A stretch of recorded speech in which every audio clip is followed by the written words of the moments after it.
I'm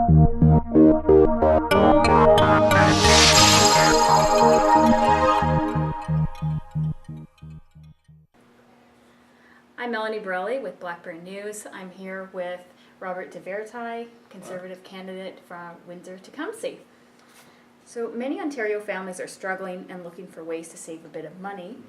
Does your party have a plan for tax relief? If so, what is it? You're right, the families are struggling. I hear that again and again and again, especially seniors and people on fixed incomes. They can't afford to live here anymore, and many of them are looking at leaving their homes, or they have to cut back on essentials like gas or food. I mean, I'm hearing a lot of stories. The PCs are the only party that are going to offer real tax relief. We're going to take 5% off your income tax. We're going to take the HST, that's 13%, off your home hydro and heating bills. We're going to allow income splitting for couples. We're also going to get rid of that debt retirement charge on your hydro, which has been paid for since last year. So we really want to deliver for the middle class, working people, retired people, and our seniors who have been struggling under the Liberals and 8 years of tax hikes. Long-term care for seniors. So Windsor historically has had a shortage of long-term care beds available in the community, but there are beds.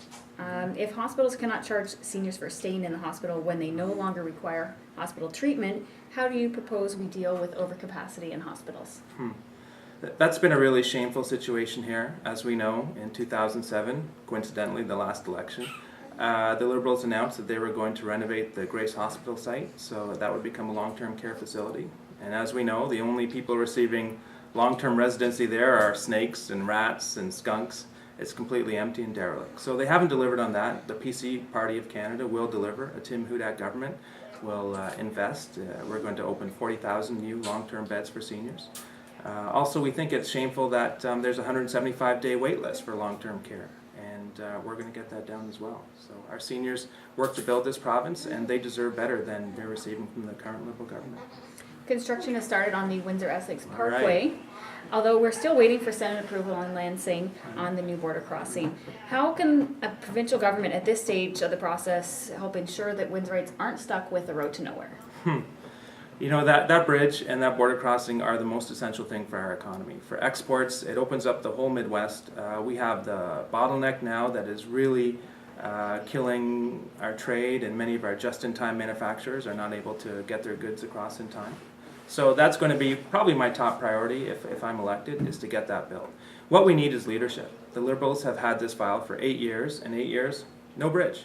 So what we need is leadership, and the PC government, a Tim Hudak government, will deliver real leadership to get that bridge done.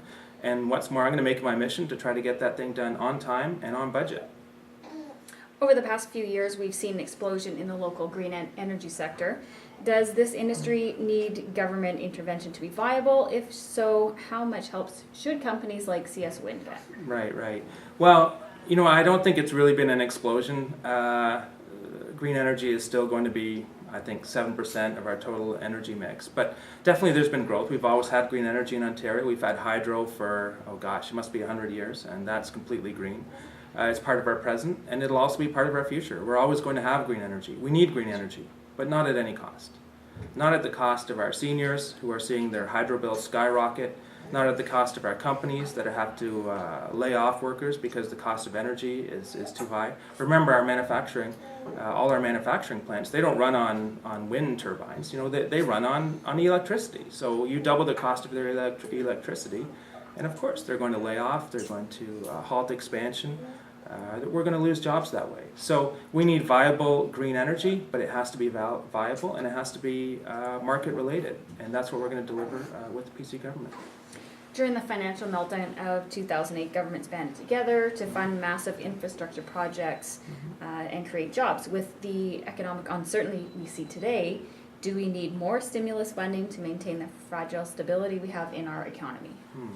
Yeah, we've been really lucky. The Conservative government has poured so much money into this region. The thing with stimulus spending is when the economy is bad, you spend. When the economy is good, you save, right? It should be simple. With the Liberals in Ontario, when the economy was good, we spent. When the economy was bad, we spent more. And that's why we have a $300 billion debt. So the Bank of Canada is predicting modest growth for Ontario, modest growth for Canada. So right now, based on the Bank of Canada predictions, I don't expect we're going to need additional stimulus spending. The PCs are planning on spending $35 billion in infrastructure. We're increasing funding for healthcare and education. So there will be some spending, and we do have to be careful because it is fragile. But no, I don't expect we're going to need more stimulus, but we are going to carefully manage this economy and keep an eye on that debt.